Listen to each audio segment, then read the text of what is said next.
నామానికి స్తోత్రములు. దేవుని యొక్క కృప చొప్పున మనం ఈ విధంగా ఈరోజు ఉదయకాలమే దేవుని యొక్క సన్నిధిలో కూడుకొని ఆయన మాటలను ధ్యానం చేసే అవకాశాన్ని దేవుడు అనుగ్రహించారు. అందును బట్టి దేవునికి కృతజ్ఞతాస్తుతులు చెల్లిస్తున్నాం. ప్రకటన గ్రంథంలో 7 అధ్యాయాలను మనం ఇప్పటి వరకు ధ్యానం చేశాం. If you are following the Revelation series, I think you will know this. ఈరోజు మనం 8వ అధ్యాయంలోనికి వెళ్ళబోతూ ఉన్నాము. ఇందులో కూడా మనం 4 sermonsని ప్లాన్ చేశాము. So we will be looking at 4 sermons in this chapter. ఇందులో మనకు నిశ్శబ్దం అనగా silence, smoke and trumpets, silence, smoke and trumpets. కాబట్టి ఈ before the Storm, the silence before the Storm అని మనం ఈరోజు వాక్యానికి నామకరణం చేయవచ్చు. అనగా 8వ అధ్యాయం 1వ వచనాన్ని మనం ధ్యానం చేయబోతున్నాం. The silence before the Storm, తుఫాను ముందర ప్రశాంతత. ఇప్పుడు వరకు 6 ముద్రలను గొర్రెపిల్ల విప్పినట్టుగా మనం ధ్యానం చేశాము. 7th చాప్టర్ వచ్చేపాటికి ఒక ఇంటర్లూడ్గా కనిపిస్తుంది. అందులో ముద్రించబడినటువంటి వారి యొక్క లెక్క తెలుపబడింది. ఇప్పుడు 8వ అధ్యాయంలో 7వ ముద్ర విప్పడానికి ముందు ఒక గొప్ప నిశ్శబ్దం పరలోక రాజ్యంలో ఆవరించి ఉంది. అసలు ఈ నిశ్శబ్దం ఎందుకు, ఏమిటి అనే దానిని మనం ధ్యానం చేద్దాం. So let's pray first. మహోన్నతుడా, పరిశుద్ధుడా, మా ప్రియ ప్రభువా, నీవు సర్వాధికారం కలిగిన దేవుడవు. మీ ఎడల మాకు నాయన అత్యంత భయము, భక్తి ఉండునట్లుగా మా పట్ల మీరు కృప చూపించమని వేడుకుంటున్నాము. తండ్రి, మీ యొక్క సార్వభౌమ అధికారాన్ని బట్టి మీరు సృష్టిలో సమస్తమును కూడా పరిపాలిస్తూ ఉన్నారు, నిర్వహిస్తూ ఉన్నారు. ఆయన సృష్టి అంతా కూడా మీకు తండ్రి ఎల్లప్పుడూ మాట వినేదిగానే ఉంది ప్రభువా. పరలోకమంతా కూడా మీ మాట వింటూ ఉంది. ఒక గొప్ప నిశ్శబ్దాన్ని ఈ 7వ ముద్ర విప్పడానికి ముందు పరలోక రాజ్యంలో మేము గమనిస్తున్నాం. What is the significance of the silence అనే విషయాన్ని ఈరోజు ధ్యానం చేయబోతుంటుండగా మీరు మాతో మాట్లాడవలసిందిగా కోరుచు క్రీస్తు యేసు పరిశుద్ధ నామములో ప్రార్థిస్తున్నాం తండ్రి. ఆమేన్. Once again, I would like to welcome you to the meditation of the book of Revelation. 8వ అధ్యాయం, దీనిని మనం సైలెన్స్, స్మోక్ అండ్ ట్రంపెట్స్ సిరీస్గా నామకరణం చేద్దాం. ట్రంపెట్స్, ఇందులో 7 బూరలు ఊదడం అనే దానిని మనం చూడబోతున్నాం. సో 7వ ముద్రను విప్పడానికి ముందు జరిగినటువంటి సంగతులన్నీ కూడా మనకు బాగా తెలుసు. 4వ అధ్యాయంలో మనం చూసాము, దేర్ వర్ 4 horsemen.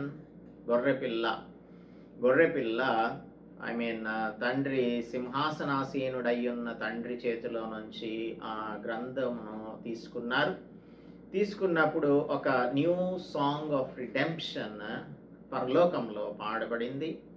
ఆ తర్వాత 4 ముద్రలు విప్పినప్పుడు 4 గుర్రముల మీద 4 వ్యక్తులు వచ్చారు. They were the spirit of conquest, war, famine and death. కాబట్టి అక్కడ డిసెప్షన్ జరిగింది, ఆ తర్వాత యుద్ధం జరిగింది, ఆ తర్వాత ఫ్యామిన్, కరువు వచ్చింది, ఆ తర్వాత ఫైనల్గా ద 4th హార్స్ రైడర్ వచ్చినప్పటికీ మరణం అనేది సంభవిస్తుంది. తర్వాత మనం చూసాము the cry of the martyrs 5వ అధ్యాయంలో దేవుని కొరకు మరణించిన హతసాక్షుల యొక్క ప్రార్థన, వారి యొక్క కేకలను మనం చూస్తున్నాం. హౌ లాంగ్ ఓ లార్డ్ అని వారు దేవుని అడుగుతూ ఉన్నారు. ఇంకెంతకాలం ప్రభువా అని వారు అడుగుతూ ఉన్నారు. అప్పుడు 6th సీల్ విప్పబడింది. ఆ 6th సీల్ విప్పబడినప్పుడు 6వ అధ్యాయంలో చూసాము, భూరాజులు, ఘనులు, తర్వాత సహస్రాధిపతులు, ధనికులు, బలిష్ఠులు అందరూ కూడా బండల సందులలోనూ కొండల గుహలలోనూ దాక్కుంటూ ఉన్నారు. They were asking the rocks to hide them from the Rath of the ల్యామ్. గొర్రెపిల్ల ఉగ్రత నుంచి మమ్మల్ని తప్పించండి అని వారు పర్వతములను అడుగుతున్నారు. మమ్మల్ని మరుగు చేయండి అని బండలతో వారు చెప్తూ ఉన్నారు. ఇది 6th సీల్ విప్పినప్పుడు జరిగినది. తర్వాత 7th చాప్టర్లో ఒక ఇంటర్లూడ్ని చూసాము. హూ వర్ సీల్డ్ అంటే 144,000 from all the tribes of Israel. అది కాకుండా లెక్కింపజాలని గొప్ప సమూహం కూడా రక్షింపబడినట్టుగా, మహాశ్రమల కాలంలో రక్షింపబడినట్లుగా మనం చదువుకున్నాము. ఈ చాప్టర్ మనం 8th చాప్టర్లోనికి వెళ్ళినప్పుడు మనకు వచ్చేటువంటి ప్రశ్నలు, మొట్టమొదటిగా మనకు కలిగే ప్రశ్నలు ఏంటి అనేది చూద్దాం. Why trumpets? ఎందుకు ఈ బూరలు? 7 అనే సంఖ్య మనకు తెలుసు, కంప్లీట్నెస్కి సాదృశ్యం. సో 7 బూరలు ఉన్నాయి. ఎందుకు అసలు ఈ బూరలు? What were they used for in the Old testament? పాత నిబంధన కాలంలో ఈ బూరలు ఊదడం అనేది, శృంగనాదం చేయడం అనేది దేనికి సాదృశ్యంగా ఉంది? మరి రెవల్యూషన్లో జరగబోయే సంగతులకు ఏ విధంగా అవి మనకు సాదృశ్యంగా కనిపిస్తాయి అనేది మొట్టమొదటి ప్రశ్న. Why trumpets and what is the significance? Why were they used in the Old Testament? తర్వాత how is prayer seen in heaven? మన యొక్క ప్రార్థన పరలోకంలో ఏ విధంగా రిసీవ్ చేసుకోబడుతుంది? And how does God respond to our prayers in these last days? ప్రార్థనకు దేవుడు ఏ విధంగా సమాధానం ఇస్తారు ఈ అంత్య దినాలలో అనేది, అంత్య దినాలలో ప్రార్థన. This is the second question. How is prayer seen in heaven and how does God respond in the last days? మూడవదిగా, why would God destroy the part of the creation he has made and called good? అంతా కూడా సృష్టి చేసినప్పుడు ఆది కాండంలో మంచిదిగా ఉంది అని దేవుడు చెప్తూ ఉన్నాడు కదా. అలాంటి మంచిదిగా పిలువబడుతున్న తన స్వహస్తాలతో సృజించిన సృష్టిని ఆయన ఎందుకు నాశనం చేస్తున్నాడు అనేది మూడవ ప్రశ్న. నాలుగవ ప్రశ్న, where is the believer's hope to be? మనం విశ్వాసులం కదా, మన యొక్క నిరీక్షణ దేనిలో ఉండాలి? అంటే ఇంకొక మాటలో చెప్పాలంటే మనకి ఇంకొక ప్లానెట్ ఏమైనా ఉందా? Or plan A, plan B అని చెప్తుంటారు కదా, అలా ప్లాన్ బి ఏదన్నా ఉందా అనేది నాలుగవ ప్రశ్న. So why trumpets? Number 1, how is prayer received or responded in the last days? మూడవది, why would God destroy the part of his creation which he has made with his own hands? మంచిది అని పిలిచి ఆయన తయారు చేసిన సృష్టిని ఆయన ఎందుకు నాశనం చేస్తున్నాడు? తర్వాత బిలీవర్స్కి అసలు హోప్ ఏంటి అనేది. So these are the questions that will be answered in this chapter. Now let us divide this sermon. ఈరోజు మన యొక్క వాక్య భాగాన్ని 3 విభాగాలుగా విభజించుదాము. ఒకటి ఏంటంటే ద క్లైమాక్స్ ఆఫ్ సస్పెన్స్. ఇంతకు ముందు మనం 7వ అధ్యాయంలో విషయాలన్నింటినీ కూడా చూసాము. 6వ అధ్యాయంలో ఒక ప్రశ్నతో ఆ చాప్టర్ ముగిసింది. ఆ ప్రశ్నకు సమాధానం ఏంటి అనేది 7వ అధ్యాయంలో లభించింది. అయితే ఇప్పుడు ఈ క్లైమాక్స్కి ఒక ఫుల్ స్టాప్ పెట్టబోతూ ఉన్నట్లుగా మనము చూస్తూ ఉన్నాము. ఈ ల్యామ్ ఆఫ్ గాడ్ అనగా దేవుని యొక్క గొర్రెపిల్ల అయిన క్రీస్తు ప్రభు 7వ ముద్రను విప్పబోతూ ఉన్నారు. అది 2వ మనకి వచనంలో మనము చూస్తాం. 3rd చాప్టర్లో 3rd verseలో చూస్తాం, 8:3లో. అయితే ఈరోజు ఒక వచనాన్ని మనం ధ్యానం చేద్దాము. 8వ అధ్యాయం 1వ వచనం చెప్తోంది, ఆయన 7వ ముద్రను విప్పినప్పుడు పరలోకమందు ఇంచుమించు అరగంట సేపు నిశ్శబ్దంగా ఉండెను. ఇంచుమించు అరగంట సేపు నిశ్శబ్దంగా ఉంది. ఇప్పుడు ఎందుకు ఈ నిశ్శబ్దం అనే దానిని మనం చూడబోతున్నాము. అయితే రోమీలకు రాసిన పత్రికలో 8:19లో అపోస్తలుడు పౌలు చెప్తూ ఉన్నాడు, దేవుని కుమారుల ప్రత్యక్షత కొరకు సృష్టి మిగుల ఆశతో తేరి చూచుచు కనిపెట్టుచున్నది. సృష్టి మిగుల ఆశతో తేరి చూచుచు కనిపెట్టుచున్నది. ఇంకా 22వ వచనం ఏం చెప్తుందంటే, సృష్టి యావత్తు ఏకగ్రీవంగా మూల్గుచు ప్రసవ వేదన పడుచున్నది. అంటే దాని యొక్క రిడెంప్షన్ కోసం అది ప్రసవ వేదన పడుచున్నది అని అంటున్నాడు. ఇప్పుడు the lamb, the only one who is worthy to open the seals, ఈ ముద్రలను విప్పుటకు యోగ్యుడైన వాడైన గొర్రెపిల్ల ఆయన యొక్క పియర్స్డ్ హ్యాండ్స్తో, ఆయన యొక్క చేతులలో సీలులు కొట్టబడ్డాయి కదా, ఆ పియర్స్డ్ హ్యాండ్స్తో 7th సీల్ని ఆయన ఓపెన్ చేయబోతూ ఉన్నప్పుడు హెవెన్ వాజ్ లీనింగ్ ఫార్వర్డ్, ముందుకి వంగి ఉత్కంఠభరితంగా చూస్తుంది. ఏంజల్స్ అందరు కూడా చాలా టెన్స్ ఫీల్ అవుతూ ఉన్నారు. అలాగే ఈ 24 పెద్దలు ఉన్నారే, వారి యొక్క శ్వాసను బిగబట్టి, they were holding their breath, వారి శ్వాస బిగబట్టేశారు. లివింగ్ క్రీచర్స్ అయితే వాటి యొక్క రెక్కలను ఆడించడం ఆపేశాయి. ఏం జరగబోతుంది అనేది ఆశ్చర్యకరంగా ఉంది. అందరికీ కూడా ఉత్కంఠభరితంగా ఉంది. ఏం జరగబోతుంది? What will happen? అక్కడ చూస్తున్నప్పుడు మనం నిశ్శబ్దంగా ఉంది. అరగంట సేపు నిశ్శబ్దం. Heaven holds its breath. పరలోకం సంపూర్ణంగా తన శ్వాస బిగబట్టి చాలా టెన్స్డ్గా ఏం జరగబోతోంది అని చూస్తూ ఉంది. ఇక్కడ మనకు థండరస్ సౌండ్స్ ఏమి రావటం లేదు. దేవుడు సినాయి పర్వతం మీదకి దిగి వచ్చినప్పుడు అక్కడ ఉరుములు, మెరుపులు, సాంద్ర మేఘములు ఉన్నాయి. అదంతా కూడా, ఆ పర్వతం అంతా కూడా కంపించిపోతూ ఉంది. ఇప్పుడు పరలోకంలో ఏమి థండర్స్ లేవు, ఉరుములు లేవు, మెరుపులు లేవు, ఇంకా వర్షిప్ కూడా ఆగిపోయింది. They were not shouting, there were no harps. అక్కడ వీణులు మ్రోగడం లేదు, అంత కూడా సైలెన్సే.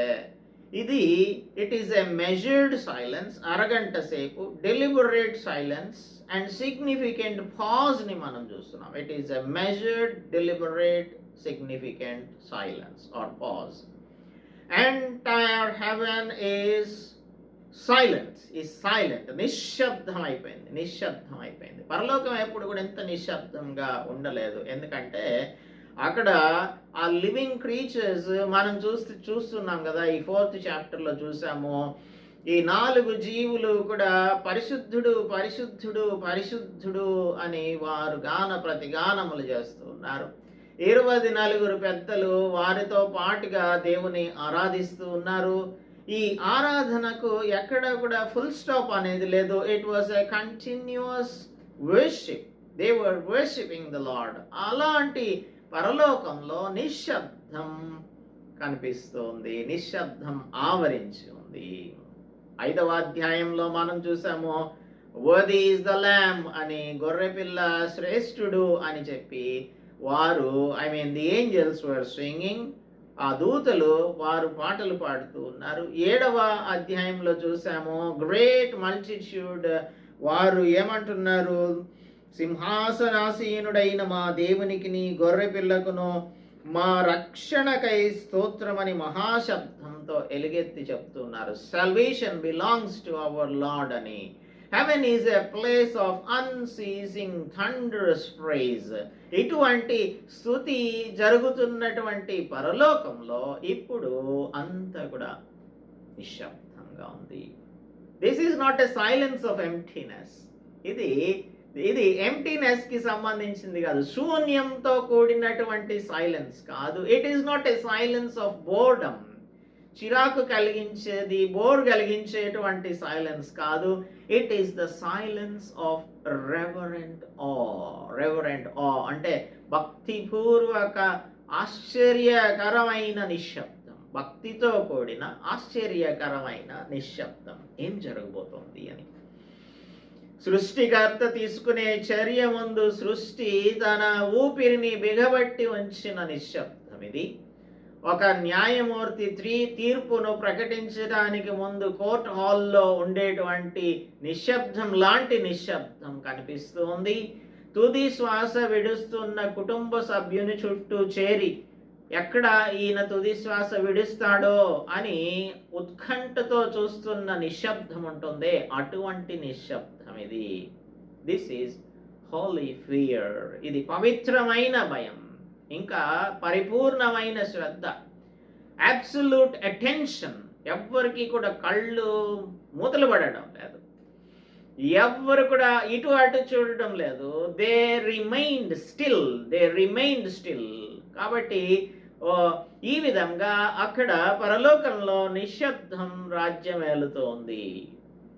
పాత నిబంధన గ్రంథంలో దేవుడు ఒక కార్యమును చేయడానికి ముందుగా సైలెన్స్ ఉన్నట్టుగా మనం అనేక సందర్భాల్లో చూస్తాము. హబక్కూకు రాసినటువంటి ఆ గ్రంథంలో 2:20లో యెహోవా తన పరిశుద్ధాలయంలో ఉన్నాడు, ఆయన సన్నిధిని లోకమంతయు మౌనంగా ఉండునుగాక. యెహోవా తన పరిశుద్ధాలయంలో ఉన్నాడు, ఆయన సన్నిధిని లోకమంతయు మౌనంగా ఉండునుగాక. అలాగే జెఫన్యా 1:7లో మనం గనుక చూస్తే ప్రభువైన యెహోవా దినం సమీపమాయెను, యెహోవా సన్నిధిని మౌనంగా ఉండుడి, యెహోవా సన్నిధిని మౌనంగా ఉండుడి. జకర్యా 2:13లో యెహోవా తన పరిశుద్ధ నివాసం విడిచి వచ్చుచున్నాడు, ఆయన సన్నిధిని మౌనంగా ఉండుడి. So before a mighty act is performed by God, there was silence in the Old Testament. సర్వశక్తిమంతుడైన దేవుడు ఆయన తన యొక్క కార్యక్రమమును జరిగించబోతున్నప్పుడు మౌనమే సరి అయిన ప్రతిస్పందన అవుతుంది. మౌనమే సరి అయిన ప్రతిస్పందన. అందుకే ఇక్కడ అంతా కూడా నిశ్శబ్దం. మాటలు మాట్లాడితే విఫలమైపోతాయి. ఎప్పుడు నిశ్శబ్దంగా ఉండాలో పరలోకంలో ఉన్న వారందరికీ కూడా తెలుసు. అందుకే ఈ హాఫ్ అన్ అవర్ సైలెన్స్ ఉంటుంది. అక్కడ ఎంతసేపు అంటే half an hour. That is our third point. Deliberate and purposeful silence. ఉద్దేశపూర్వకమైనది, నిశ్చితమైనది. ఇది డెలిబరేట్ అండ్ పర్పస్ఫుల్ సైలెన్స్. ఎందుకు అరగంట అని అంటే ఇది ఒక మెజర్డ్ సైలెన్స్ అని చెప్పాలి. పూర్వకాలంలో దేవాలయంలో ఆరాధన ప్రారంభించడానికి అరగంట ముందు ధూప ద్రవ్యాలను వేస్తుండేటువంటి వారు, సాంబ్రాణి వేసేవారు. ఇదేంటంటే ప్రిపరేషన్ ఫర్ ద వర్షిప్. ఆరాధన ప్రారంభం అవడానికి అరగంట ముందు నిశ్శబ్దం పాటించేటువంటి వారు. అంటే something holy is gonna happen. పరిశుద్ధమైన ప్రక్రియ ప్రారంభం అవుతుంది కనుక మనం అరగంట సేపు నిశ్శబ్దంగా ఉండాలి అని పూర్వకాలంలో దేవాలయంలో ఈ విధంగా అరగంట సైలెన్స్ని పాటించేటువంటి వారు. ఇదేంటంటే it is God's deliberate timing. దేవుని యొక్క నిశ్చితమైన సమయం ఇది. దేవుడు యాంగ్షియస్గా లేడు, ఆతురతతో ఏమాత్రము లేడు. ఆయన ఉద్రేకపూర్వకమైన తీర్పును ఆయన చేయడం లేదు. ఆయన యొక్క క్రియలలో ఆతృత లేదు, ఉద్రేకం లేదు. It was not anxious, it was not impulsive. It builds anticipation. ఇదేంటంటే silence makes what follows more significant. ముందుగా నిశ్శబ్దం పాటిస్తే ఆ తర్వాత జరగబోయేదానికి ఎక్కువ ప్రాధాన్యత ఉంటుంది. అందుకని ఆ సైలెన్స్. కాబట్టి యాంటిసిపేషన్ కోసం ఇది. తర్వాత ఇట్ ఇన్వైట్స్ రిఫ్లెక్షన్. ఇదేంటంటే మనం ఒక విషయం గురించి ఆలోచించడానికి ముందు సైలెంట్గా ఎందుకు ఉంటాము, ఒక డిసిజన్ తీసుకోవడానికి ముందు ఎందుకు సైలెంట్గా ఉంటాము అంటే దాని యొక్క పర్యవసానాలు ఏ విధంగా ఉండబోతున్నాయి అనే దానిని ఆలోచించుకోవాలి. The weight of the judgement ఎలా ఉంటుంది, ఈ తీర్పు యొక్క బరువు ఏ విధంగా ఉంటుంది, ఈ తీర్పు ఏ రకంగా ఉండబోతుంది అనేది మనం ఆలోచన చేయడానికి, రిఫ్లెక్షన్ చేయడానికి ఇది మనకు ఉపయోగపడుతుంది. మనం ఆలోచించాలి, జడ్జ్మెంట్ ఎందుకు వస్తుంది. This is because of the seriousness of sin and the lord has paid the cost of the redemption. అందుకని మనకు ఇవన్నీ కూడా జ్ఞాపకం రావాలి. తర్వాత it represents space for final repentance. దేవుడు చూడండి, ఆయన ఎప్పుడు కూడా మనకు అవకాశాలను ఇస్తూనే ఉంటాడు. దీర్ఘశాంతం కలిగిన దేవుడు. అందుకనే బికాజ్ హీ ఈజ్ సైలెంట్. అక్కడ పరలోకం ఎందుకు సైలెంట్గా ఉంది అని అంటే this is half hour silence of grace అని చెప్పాలి. Half hour silence of grace. Last చాప్టర్లో 7th చాప్టర్లో దేవుని యొక్క కృప విస్తరణ లేదంటే దాని యొక్క పరిధి, ఆయన కృప యొక్క పరిధిని గురించి మనం ఆలోచిస్తే లెక్కింపజాలని సమూహము ఈ మహాశ్రమల కాలంలో రక్షించబడ్డారు కదా. అంటే ద స్కోప్, దాని యొక్క పరిధి, గ్రేస్ యొక్క పరిధి ఎలా ఉంది అని అంటే అది చాలా విస్తృతంగా ఉంది. చివరిగా కూడా ఆయన సమయాన్ని, కృపను చూపిస్తూ ఉన్నాడు, సమయాన్ని ఇస్తూ ఉన్నాడు. This is a pause, this is a breath and this is a final opportunity అని మనం చెప్పవచ్చు. కనుక ఈ సైలెన్స్ పరలోక రాజ్యంలో ఉంది. మొట్టమొదటిగా మనం చూసాము the climax of the suspense. లామే దీనిని ద సీల్స్ని ఓపెన్ చేయగలరు. ఆయన యొక్క గాయపడిన హస్తం చేత 7వ ముద్రను తెరవబోతున్నప్పుడు పరలోకమంతా ఉత్కంఠభరితంగా ఉంది.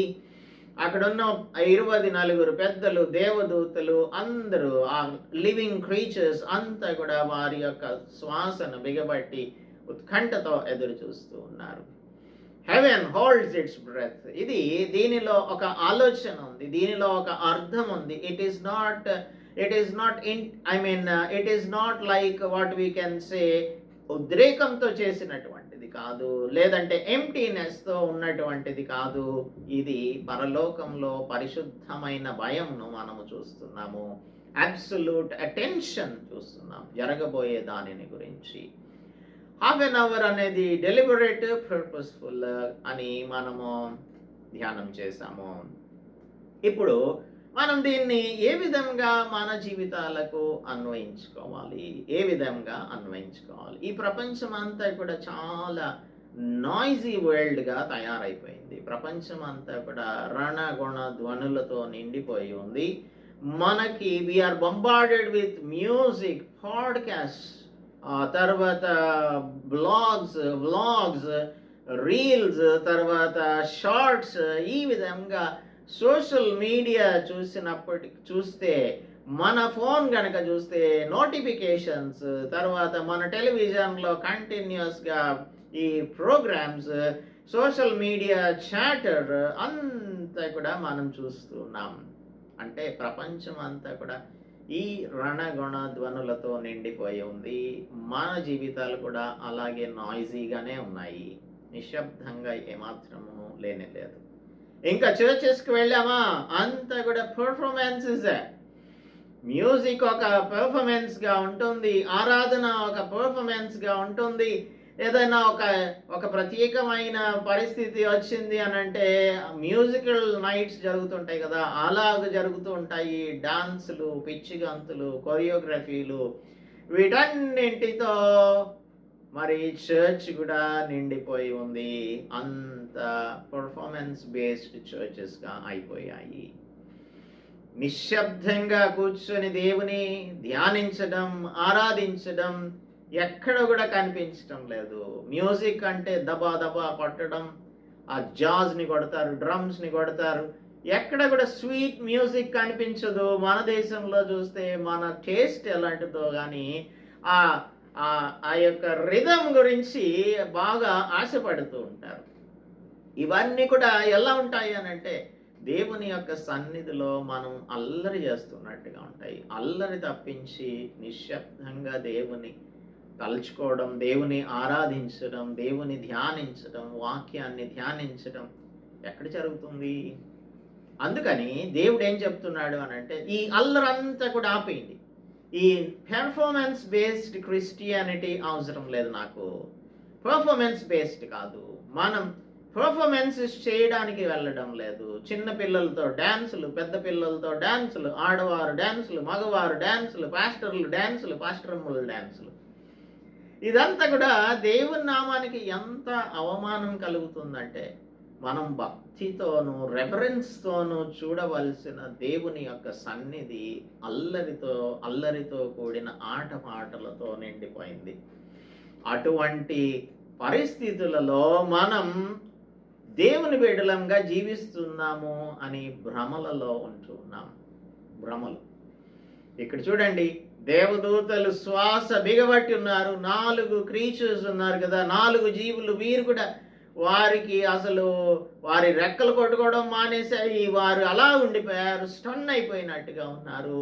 తర్వాత 24 పెద్దలైతే మాట రావటం లేదు వారి నోట్లో నుంచి. ఏం జరగబోతోంది అనే ఉత్కంఠ, దేవుడు నాతో ఏం మాట్లాడతాడు అనే ఉత్కంఠతో ఎప్పుడైనా దైవ సన్నిధికి నీవు వెళ్ళావా? దేవుడు నాతో మాట్లాడతాడు, ఏం మాట్లాడతాడో అని దేవుని యొక్క మాటను చదివేటప్పుడు నీవు ఉత్కంఠభరితంగా చదివావా? ఇది పరిశీలన చేసుకోవాల్సి ఉంటుంది.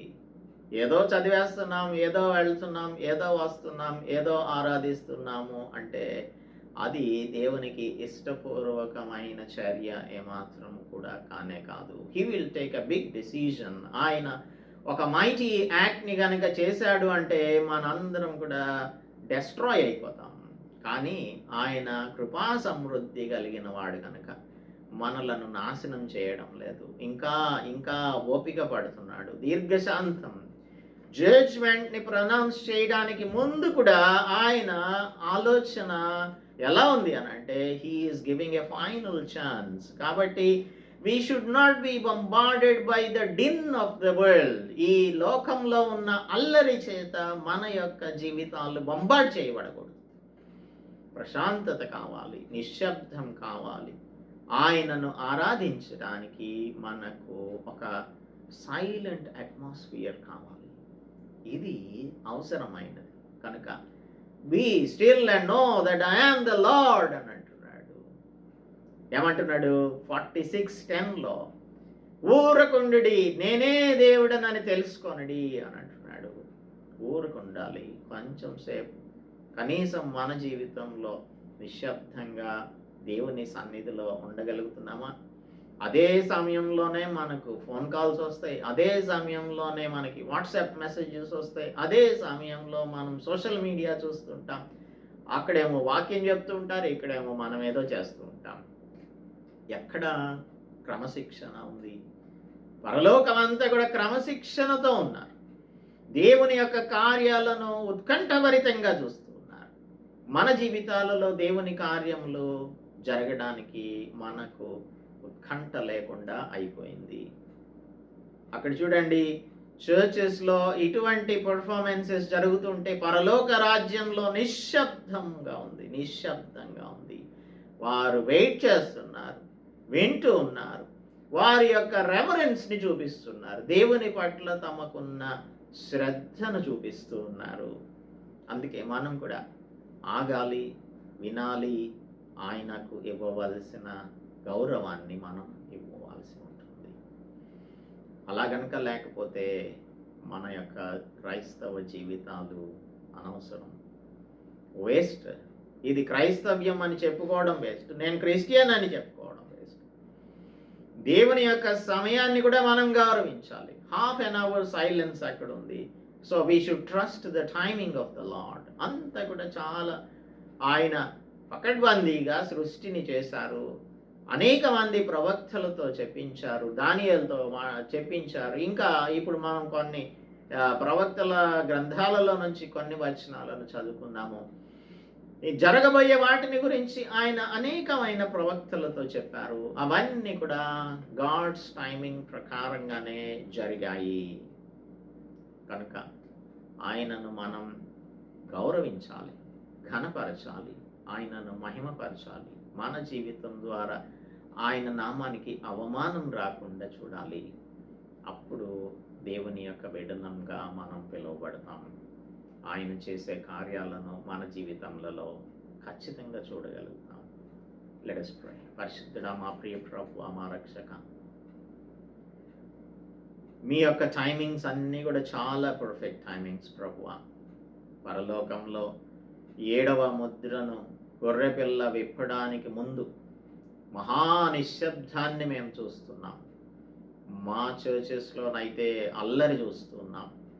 మా హృదయాలలో అంతా కూడా అల్లరే నింపబడి ఉన్నది.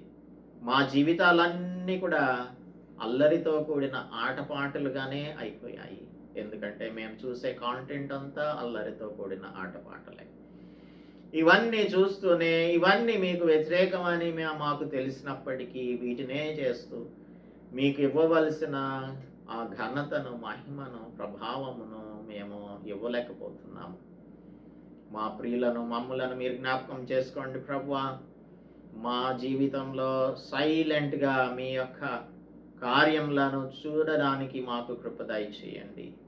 ఊరకుండి మీ యొక్క కార్యములను మేము చూడగలగడానికి, నీవే దేవుడవని మేము చూడగలగడానికి, నమ్మగలగడానికి కృప చూపించమని క్రీస్తు యేసు పరిశుద్ధ నామములో ప్రార్థిస్తున్నాం తండ్రి. ఆమేన్. దేవుని నామానికి స్తోత్రం. అందరికీ కూడా ప్రభు నామములో వందనాలు చెల్లిస్తున్నాను.